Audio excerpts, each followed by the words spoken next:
ക്ഷേത്രോത്സവങ്ങളിൽ നടക്കുന്ന പള്ളിവേട്ട എന്താണെന്നറിയാം. ക്ഷേത്രങ്ങളിൽ ഉത്സവങ്ങളുടെ 9-ാം ദിവസം രാത്രിയിൽ നടക്കുന്ന പ്രധാന ആചാരമാകുന്നു പള്ളിവേട്ട. ദേവചൈതന്യം ക്ഷേത്രമതിൽക്കെട്ടിൽ നിന്നും പുറത്തേക്ക് പ്രവഹിക്കുന്നത് തിരുവുത്സവകാലത്തു നടക്കുന്ന പള്ളിവേട്ട എന്ന ചടങ്ങോടുകൂടിയാണ്. ദേവൻ അല്ലെങ്കിൽ ദേവി പുറത്തേക്ക് എഴുന്നള്ളുമ്പോൾ ദേവചൈതന്യം ക്ഷേത്രം വിട്ട് പുറത്തേക്ക് പ്രവഹിക്കുന്നു. 10-ൽ കുറവാണ് ഉത്സവ ദിവസങ്ങളെങ്കിൽ സമാപന ദിവസത്തിൻ്റെ തലേദിവസം ആണ് ഈ ചടങ്ങ് നടക്കുന്നത്. അതായത് ആറാട്ടിൻ്റെ തലേദിവസം രാത്രി. ഭഗവാൻ അല്ലെങ്കിൽ ഭഗവതി തൻ്റെ തട്ടകത്തുള്ള മക്കൾക്ക് ഉപദ്രവകാരികളായി വർത്തിക്കുന്ന വന്യമൃഗങ്ങളെ അല്ലെങ്കിൽ ദുഷ്ടശക്തികളെ വേട്ടയാടി തന്നെ നശിപ്പിക്കുന്നു എന്ന സങ്കല്പത്തിലാണ് പള്ളിവേട്ട നടത്തുന്നത്. ഇവിടെ ഭഗവാനെ അല്ലെങ്കിൽ ഭഗവതിയെ രാജാവിന് തുല്യമായി കണക്കാക്കുന്നു. ഒരു രാജാവ് തൻ്റെ പ്രജകളുടെ സുരക്ഷ എപ്രകാരം ഉറപ്പുവരുത്തുന്നുവോ അതേവിധം ആ ഗ്രാമത്തിൻ്റെ ദേവത ജനങ്ങളുടെ സ്വൈര്യവിഹാരത്തിന് തടസ്സമായി നിൽക്കുന്ന ദുർമൂർത്തികളെയും ദുർവാസനകളെയും നശിപ്പിക്കുവാൻ ക്ഷേത്രമതിൽക്കെട്ട് വിട്ട് പുറത്തേക്കിറങ്ങുന്നു എന്നാണ് പള്ളിവേട്ട നൽകുന്ന സന്ദേശം. രാജകീയമായ ഒരു ഘോഷയാത്ര. ഗ്രാമാന്തരീക്ഷത്തിൽ ഉടലെടുക്കുന്ന മൃഗീയ വാസനകളെ തുരത്തുവാൻ ഈ മൂലമന്ത്രസ്പന്ദന ചൈതന്യത്തിന് കഴിയുകയും ചെയ്യും.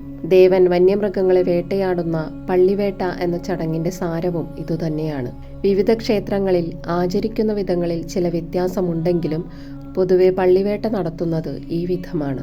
അന്നേ ദിവസം രാത്രി ശ്രീഭൂതബലി കഴിഞ്ഞ് കൊടിമരച്ചുവട്ടിൽ വെച്ച് പാണി കൊട്ടി ദേവന്റെ അല്ലെങ്കിൽ ദേവിയുടെ തിടമ്പ് ആനപ്പുറത്ത് കയറ്റുന്നു.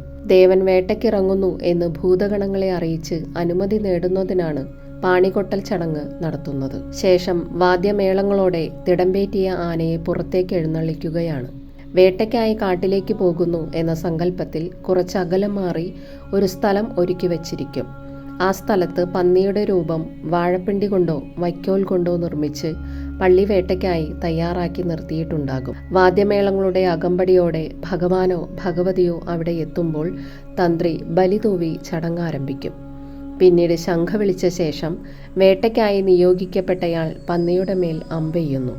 ചില ക്ഷേത്രങ്ങളിൽ വേട്ടക്കാരന്റെ രൂപത്തിൽ തന്നെയായിരിക്കും നിയോഗിക്കപ്പെട്ടയാൾ വരുന്നത്. അമ്പെയ്ത ശേഷം പന്നിരൂപത്തെ ഒരു കുന്തത്തിൽ കോർത്തെടുത്ത് ആഘോഷത്തോടെ ദേവതയും വാദ്യമേളങ്ങളും പരിവാരങ്ങളും നാട്ടുകാരും ക്ഷേത്രത്തിലേക്ക് തിരിച്ചെത്തുന്നു. അതോടെ പള്ളിവേട്ട പൂർത്തിയാവുകയാണ്.